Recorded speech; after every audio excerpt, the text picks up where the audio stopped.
Hello, I'm working Cassandra and I'll be presenting my PowerPoint on the Mayak nuclear waste tank explosion. What is a nuclear waste tank? A nuclear waste tank is a storage container that is typically underground and it holds radioactive liquid waste that is produced from nuclear power plants.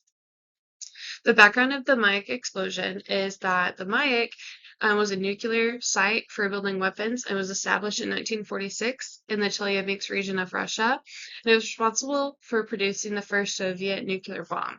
Following its initial success, there was a high demand for more bombs, which led to a rapid and often unsafe increase in production. Between 1948 and 1958, the site was linked to over 17,000 cases of radiation poisoning amongst workers and nearby residents.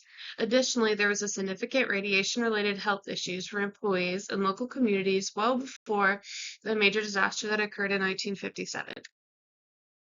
What happened? The disaster occurred in the Chelyabinsk region of Russia on September 29, 1957.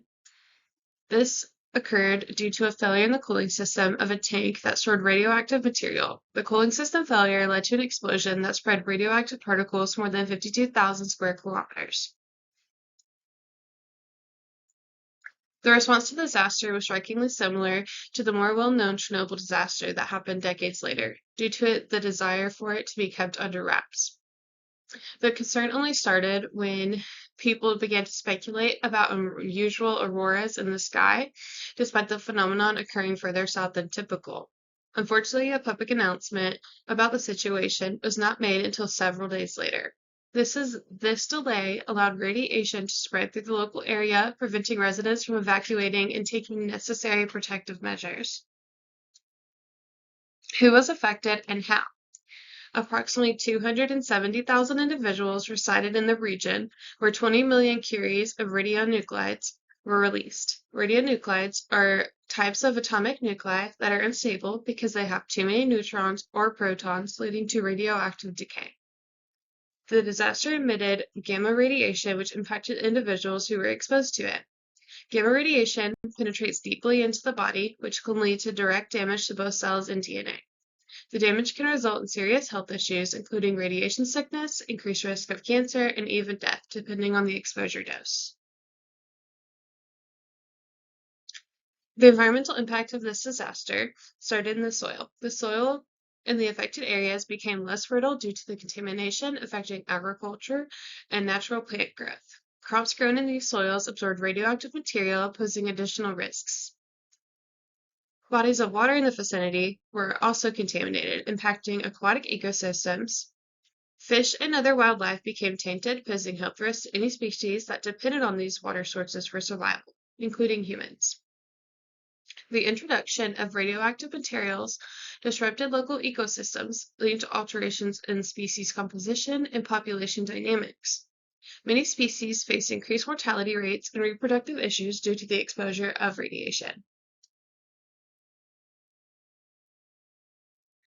Disaster had a severe impact on humans as well. Many individuals exposed to the radiation experienced severe symptoms, including nausea, vomiting, and fatigue. The affected population has seen an increase in various types of cancer, particularly among those with high exposure levels. Survivors and their families face significant psychological trauma, including anxiety, depression, and stigma associated with radiation exposure. Communities were forced to evacuate, and relocate due to contamination concerns, leading to loss of homes and livelihoods. The aftermath and recovery measures included an implementation of cleanup and decontamination efforts in affected areas, establishment of health surveillance programs for monitoring radiation-related health issues, provision of medical care and support for individuals suffering from radiation sickness, development of compensation programs for affected families and communities, improved communication and transparency regarding radiation exposure and health risks, strengthening of nuclear safety regulations and protocols in the region, collaboration with the international organizations for expertise and assistance, investment in research to understand the long-term effects of radiation exposure on health. And I will just say at the end, it's really interesting just to see how it could have been prevented if there was more of these safety precautions implemented in the first place. Because all of it was really created from just unsafely producing these weapons.